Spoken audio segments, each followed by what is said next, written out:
25-19, FEU in set number 1, but it's a much improved UE we're seeing so far. And if their play in the first set is any indication of how they're going to be, we're going to be in for a long one here in the first game of this Sunday doubleheader. That's right. Of course, like what you said, a lot of improvement here in UE. The only thing that we see that's lacking is consistency. They've had quite a few errors, despite the fact that itong FEU also committed some errors. I would think na dahil mas aggressive itong FEU, they were able to pile on more points. And it's good to see also that you see itong si Maika Morada really showing leadership for the Lady Tamaraws. And you don't see Morada as stressed much compared to last season. Mas marami na siyang tulong na nakukuha ngayon. Basas, you've got Rojas attacking. Eulalio. So marami-rami ng help. Nakapuhunan na sila kumbaga from last season. And the experience gain is really Vargas also pouring in some points. So the experience gain really is showing here in the stats.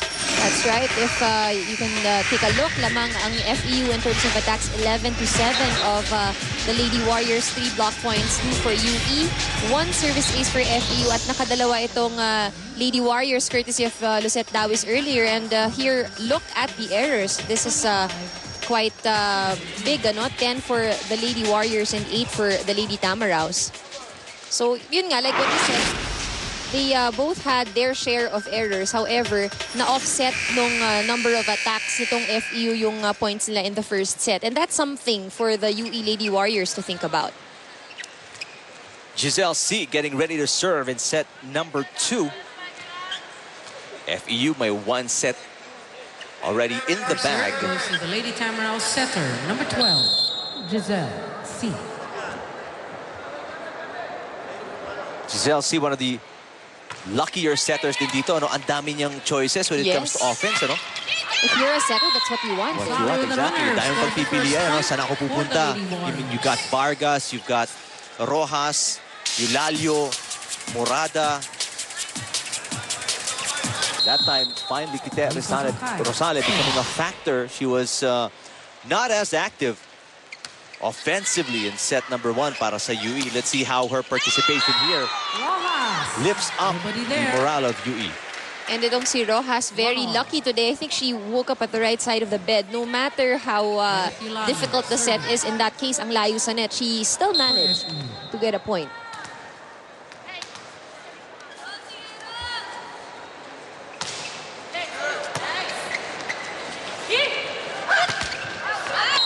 Bulan hits it out. She may be athletic, but she still needs a lot of, I guess, practice and time to get her timing right. She's got a lot of power and athleticism, but that's not all that's required to score a point dito sa UAAP. Let's go courtside and check in with Bea Coronel. Thanks, Eric. Well, the Lady Tamaraws may have been seated higher than the Lady Warriors coming into the season, but they have no plans of just winging it today. Now, Coach Ness has noticed how the Lady Warriors seem to be playing differently and more aggressive than expected, probably a result of the new coaching staff. Now, with that, he instructed his players to make the necessary adjustments to observe proper alignment, particularly in their receiving positions, time and anticipate the drop, and to keep up their strong attacks. Eric and Ann. All right, thanks, Bea. And here we see some more errors. Ang nagiging errors itong UE, in terms of defense, yes, there would be lapses. But then, of course, it's because the attack naman of FEU is really strong.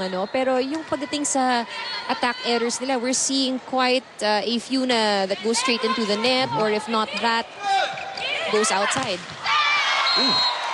Single lady blocked by Rojas. How versatile is this girl? Stands 5'7". Si Rojas. At this great timing there from Rojas.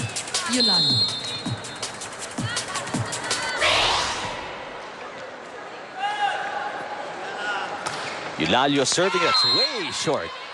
Pinigil niya yung kamay niya and ayun yung sumobra, kinapos naman. Didn't go over the net. Let's see the adjustments that are going to be made by Coach Dalistan and the Lady Warriors as we check in with Jazz Reyes.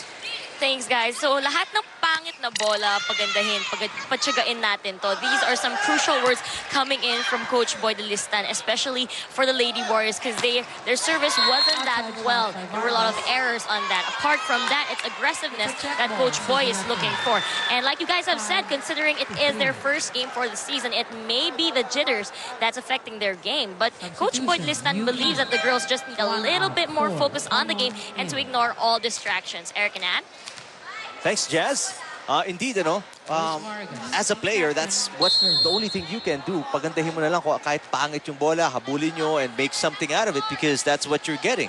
That's right. And one more point that, as we saw that service error once again coming from FEU, isa pa dyan yung focus, Because if pangit na nga yung nangyayari, what you have to do is to make something better out of it. You have to have complete focus. And according to Coach Dalistan, maybe it's the jitters, maybe it's, seeing action for the first time, but it's the second set already and they can't keep on making that excuse for the rest of the game as Morada punctures the floor with that. And you cannot relax if you have the likes of Maika Morada in the front line. I mean, this girl can really pound the ball. I mean, last year, madalas natin nakikita yon, but now that marami-rami ng opensa si Giselle C of FEU, you see that very seldom now, but it still doesn't take away from the fact that it's, one of the most spectacular things to see in volleyball when Morada decides to go. Ako naman titira. Just like that. 8-3. Kalamangan ng FEU. Set number 2.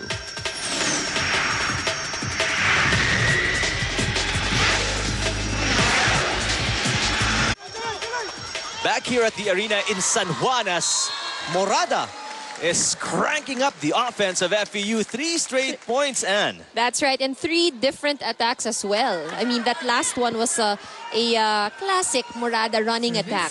And if UE wants to pile on more points to get a little bit closer to FEU right now, they have to do more than the attacks that we're seeing from them. So far, I mean, correct me if I'm wrong, and bumaba ba yung level ng UE o talagang tumaas lang yung level ng FEU here in set number 2? Well, I think both ways. Ngayon, mas warmed up na itong FEU. You can see a different intensity from the girls. Oh, but that time around, medyo sinabi na ng depensa ng UE, enough is enough, and shuts down that Morada hit. Well, they'll be needing more from, where that came from. That was great block. Captain Don Dizon for the serve. There's no rush. It's 9-4, but they just have to do it 1 point at a time. Ponon is calling the shots as the setter para sa Lady Warriors, this time replacing Masangkay. There's Ponon, number 4, to Caballero, who made the block kanina on Morada. Rojas. Rojas is, aside from Morada, of course, who has scored quite a few points dito sa rotation na to, itong si Rojas. Even if she's from the back row, look at this. Not enough spin there. Actually, it was not the best contact that you would have on the ball. But still a point. Was the UE libero, yung number 8 na si Dawson, hindi lang prepared to receive it? Or if you'll see the angle of the ball, medyo mataas siya, diba? So yung position niya, her hands, of course, the ball would just graze her hands kasi side view eh.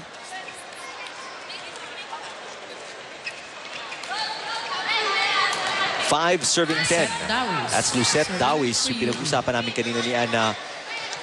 Lady Red Warrior na matagal na pahinga last season. She didn't play at all para sa UE, but she's back. Explaining that all the pain that she experienced is watching UE struggle last season as Eulalio 11 scores for the Lady Tams.